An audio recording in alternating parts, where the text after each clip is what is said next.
This is the first island I'm going to. It's Green Island, I think it's called. So I'll just put the boat out on this old anchor. I did have it just up on the beach, but the tide's going out, so if I don't do that, I'm going to have to drag the boat quite a long way. So it should just hopefully just stay on in the water as it goes out, because the boat was like right up here before. That's my first beach landing as well. Pretty good. Didn't think I'd be able to do that, but it was pretty easy. So there's a few other people just down there on the island with their boats. Nice little beach.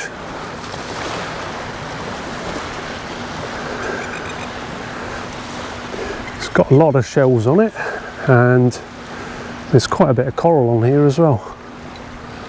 There's a bit of coral. Nice little bit there. I don't know if you can see that. I can't even see what I'm filming. Ah, probably because the screen's off. There you go, a little bit of coral. There's another bit over there. So no one's up this half of the beach. So there's almost like a little lagoon here.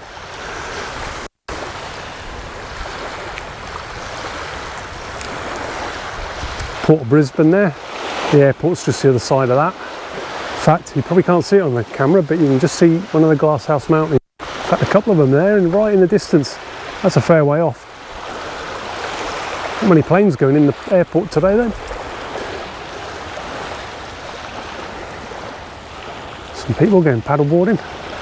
Cracking day for it. There's virtually no waves.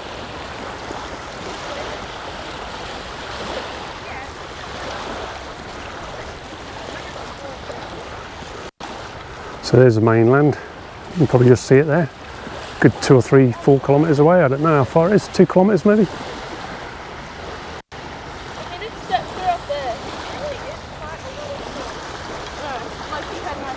How nice is that water?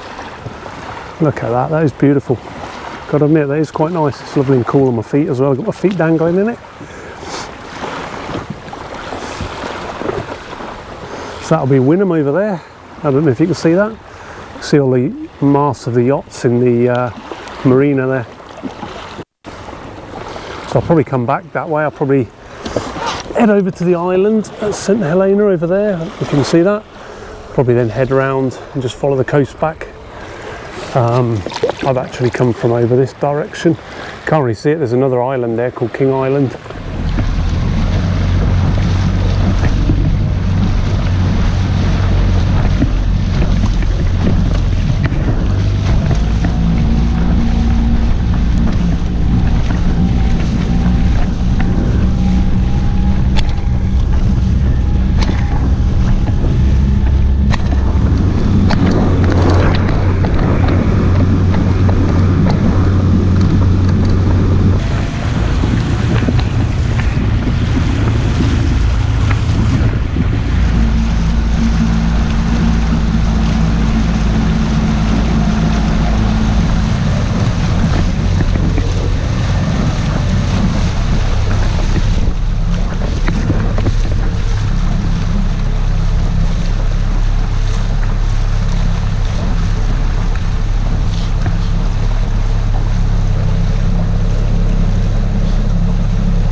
So I'm on St Helena Island now,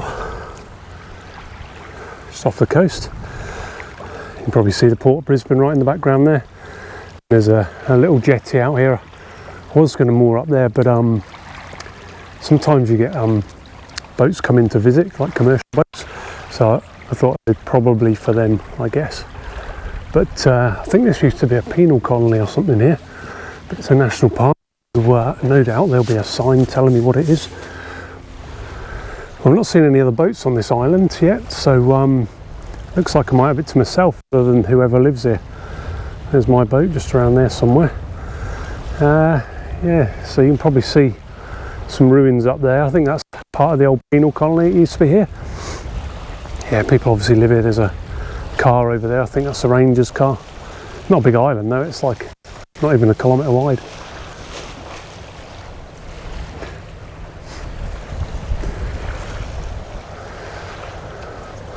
Let's go and take a look out of the jetty. A couple of guys on the jet skis. Look like they're fishing. Got the old fishing rods on them. So we're almost out of the jetty. And I wish I'd put some on my feet because there are bloody loads of stones on here and they're bloody sharp. So here we are, is a jetty. It's quite hot on my bare feet. Probably not go all the way. There's a load of seabirds out here anyway, cormorants that are on the jetty. I don't really want to scare them off.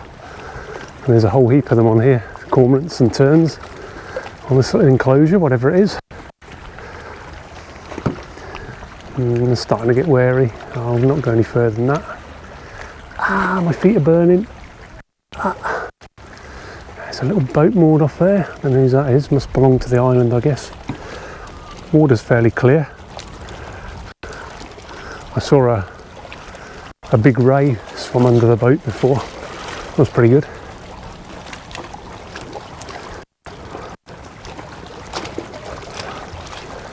So I don't know if you can see it. There's a big fire on the land, on the mainland over there.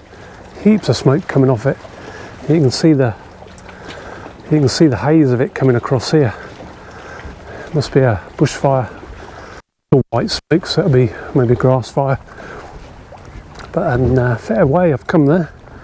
So there was the island over there I was at before, and I've come from right over that direction somewhere. Quite a way. Well, I've had to move a boat because the tide was going out quite considerably where it was. I had to drag it, but put the anchor on it. It's still just being blown onto the shore.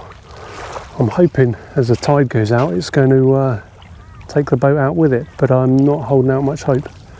I pushed it out and it just came straight back in again. So I don't really know what the answer is there. Let's try pushing it out a little bit more. Bugger. So I was just talking to the guys on the jet skis and they were telling me there's a lot of stingrays in here, and to keep an eye out for them if I'm wading in there, because they were just wading in, which has made me nervous now, because to get it out in the last place I had to wade out about 100 metres before I could get the engine down. So yeah, I'm shitting myself having to really take it back out there or walk out there. So this records the names of all the prisoners here in the 65 years that this was a penal colony, and you can look up your own name. So my name's on there, Johnston, from all over Scotland, England, Australia, New Zealand. So maybe one of my ancestors, you never know. So I'm going to have something to eat now. Looks like there's a few people on the island at the minute. They've all come by boat, I reckon, because there's no other way of getting in. So here's what's left of the penal colony that was here. So that ran from, I think it was 1867 to 1932. Housed about 350 prisoners here. So this area apparently over here was where they farmed without, looked after farm animals here. Because they farmed the land here, apparently. Like a bit of farm machinery here. It looks like farmland, to be honest. There's a bit of old railway track here. Cactus there, or cacti or whatever it's called. Not sure what they use that for. I guess that went down to the shore. So here's where I originally moored my boat, right by this tree here. So you can see the tide's gone out quite a fair way there. I had to wade out with it quite a way to, well, probably to where you can see the actual water starts there. I had to wade out to get it back out enough to get the propeller clear of the bottom. But as you can see now, it's stuck on there. So I'll stick the wheels on. I've got some wheels, then go on it, and I'll just take it up there into the water and put it in up there. Yeah, that's a bit of a problem, I suppose. There's no snakes in here. Well, at least the anchor works. I don't think I had to do much. So yeah, I'll stick the wheels on. There they are there. I normally take them off because I don't think the engine turns properly. The transom at the back there, that's that bit at the back, isn't wide enough for the engine to turn when they're on. But they're handy to have if you need to move it. So it's lucky I've got them, because I think I'd struggle to get it out there. It's like a mill pond out there today. Really light breeze. In fact, there's a sailing boat there. It's not, obviously not enough wind for it to sail because it's got sails down. It must be under power. So I'll probably go over there to have a little look on this side of the port. The port actually working, I think, at the other side, so I shouldn't get any of those. Then I might just follow the coastline back all the way over there, where that's still burning by the look of it. But yeah, I think I'll end this here because I'm going to put the GoPro away because it's nearly out of battery. And yeah, I don't think there's really much else more to see on here that I haven't videoed already. So there we go. That's the end of a cracking day.